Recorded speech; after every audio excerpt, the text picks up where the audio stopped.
Alright, music fans, yes, welcome back. It's the indoor version of the Real Music Observer, that's right. Talking about real music in real time for real people, just like you, right there, and me here. Just too nasty outside here in Southwest Florida to actually get out by the palm trees and do a video. So here I am. I like my outdoor studio a whole lot better. Hey, we're building an indoor studio. It's just going to take several years before it's completed. Maybe within a year or so, I will have an indoor studio. We'll keep you posted on that. And probably you'll just start to see videos inside.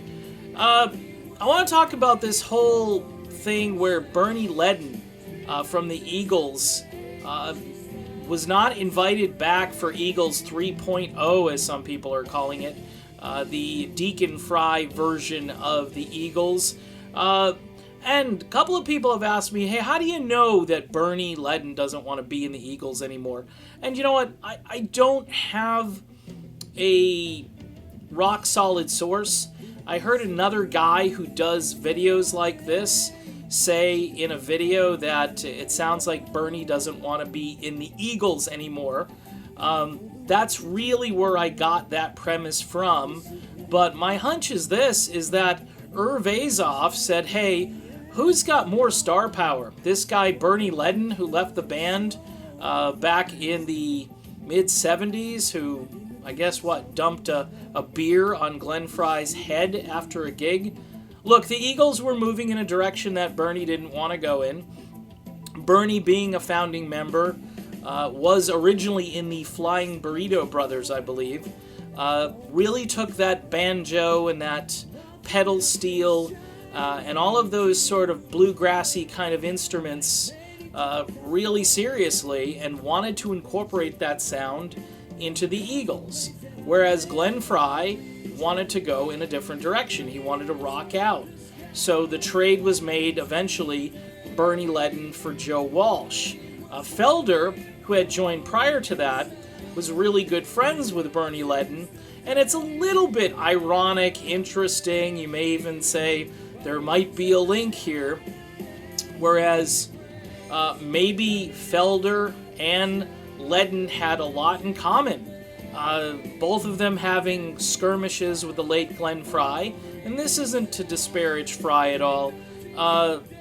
Henley and Frey were, again, really the brain trust of the organization, but they also became a little bit maniacal as far as the way they went about things and running a band, and I'm not really sure what they did was right in the long run, but it's a lot of second guessing at this point.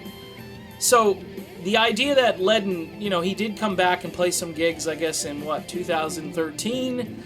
A lot of folks probably thought that was cool. The problem with Bernie Leadon is he doesn't really have a hit song to his fame. He was in the Eagles and he wrote a bunch of songs, and they got onto albums, but without sounding really cruel, a lot of it was wasted space.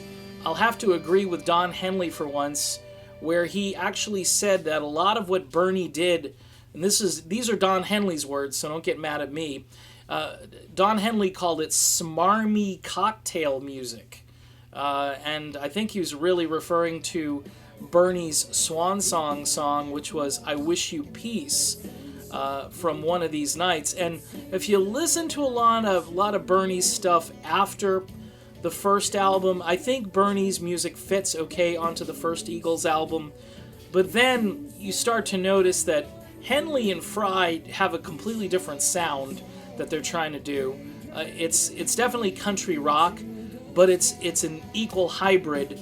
Whereas Bernie was more of, hey, I want to do some bluegrassy country and maybe a little dash of rock in there, and you could tell the creative differences were eventually going to split these guys apart.